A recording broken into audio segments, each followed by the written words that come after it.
Quelle éducation pour le monde qui nous attend. Et nous étions autour de cette table ronde plusieurs anciens ministres de l'éducation de différents pays et on a confronté un petit peu nos expériences et ce qui nous paraît être les apprentissages fondamentaux pour le monde de demain.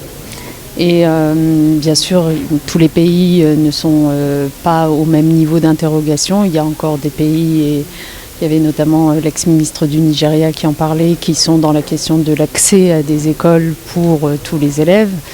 Mais il y a aussi la question de ce qu'on apprend dans les écoles et de la façon dont on se prépare au monde qui nous attend, qui est un monde dans lequel l'intelligence artificielle va prendre une part de plus en plus grande. Les métiers vont pour une large part être automatisés.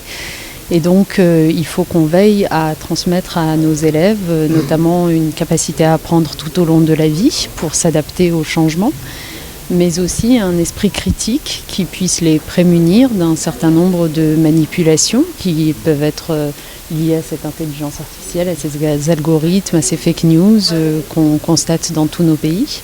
Je pense que l'éducation, il y a à la fois une dimension internationale où vous voyez bien, c'est pour ça qu'on se retrouve dans ce genre de cercle pour confronter des expériences et pour tirer le meilleur parti de tous les systèmes. Mais il y a aussi une dimension locale et je pense que dans tous les pays, on doit aussi faire en sorte de tirer parti de la richesse de sa culture locale. Et un pays comme le Maroc, il y a certes une dimension francophone et donc reliée à la France dans son enseignement, mais je pense que d'abord c'est tout à fait intéressant de s'ouvrir aussi à des modes d'éducation anglo-saxons et surtout il y a la nécessité de s'interroger sur ses valeurs, sur ce qu'on a envie de transmettre comme identité à ses enfants, sur un patrimoine culturel qui est riche et qui construit aussi une société. Tous les pays gagneront à fournir à leur jeune génération aussi bien cette dimension formation professionnelle, c'est-à-dire capacité à exercer un métier, donc tout ce qui relève de l'apprentissage, du fait d'être au contact avec l'entreprise, avec les métiers dès que possible pour pouvoir ne pas être que dans la théorie est important. Mais en même temps, la théorie, ça a tout son sens. La théorie, c'est ce qui vous permet aussi justement de vous adapter au changement. Vous voyez, par exemple, j'insistais tout à l'heure sur le fait qu'il n'y a pas que les sciences dures dans la vie, il y a aussi les sciences humaines et sociales. C'est très important d'apprendre l'esprit critique, d'apprendre l'éthique, d'apprendre une forme de morale en quelque sorte, d'apprendre la philosophie. Parce que finalement, si on se projette dans ce monde que j'évoquais avec des machines qui sont capables de faire toutes les tâches répétitives que jusqu'à présent les humains faisaient, de quoi est-ce qu'on aura besoin si on veut maîtriser ces machines, si on veut qu'elles ne nous conduisent pas dans le mur, parce que des algorithmes peuvent nous conduire dans le mur s'ils ont été mal pensés.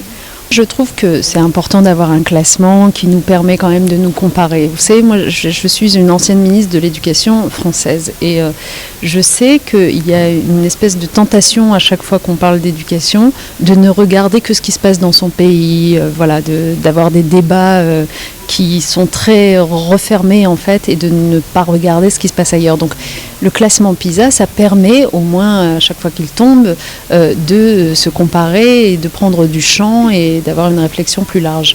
En même temps, il ne faut pas non plus en faire l'alpha et l'oméga de tout. C'est-à-dire que le classement PISA tel qu'il existe aujourd'hui, il porte très concrètement sur les compétences de compréhension de l'écrit, sur la compétence mathématique et sur la compétence science. Donc on évalue ça.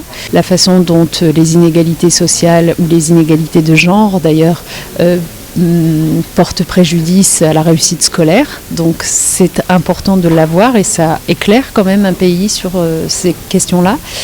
Mais ce que n'évalue pas aujourd'hui le rapport PISA à mon avis, c'est de manière générale qu'est-ce qu'un pays veut faire de sa jeune génération.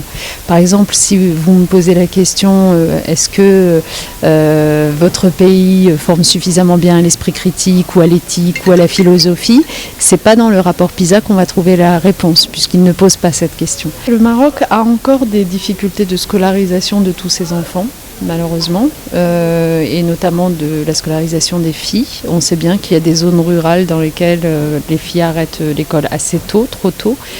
Et donc je pense que ça, c'est la première priorité. Puis après, la deuxième priorité, mais c'est pas que pour le Maroc, c'est encore une fois, c'est la qualité pédagogique de ce qu'on offre. Donc c'est la formation des enseignants. Vous savez, il y a ce qu'on appelle l'effet maître, c'est-à-dire qu'il ne suffit pas de mettre des élèves dans une salle de classe pour que ça marche. L'interaction avec le professeur est ce qui compte le plus. Et donc, pour que cette interaction soit réussie, il faut avoir des professeurs qui soient formés et formés tout au long de la vie. Export orientation. And that will also pay attention to what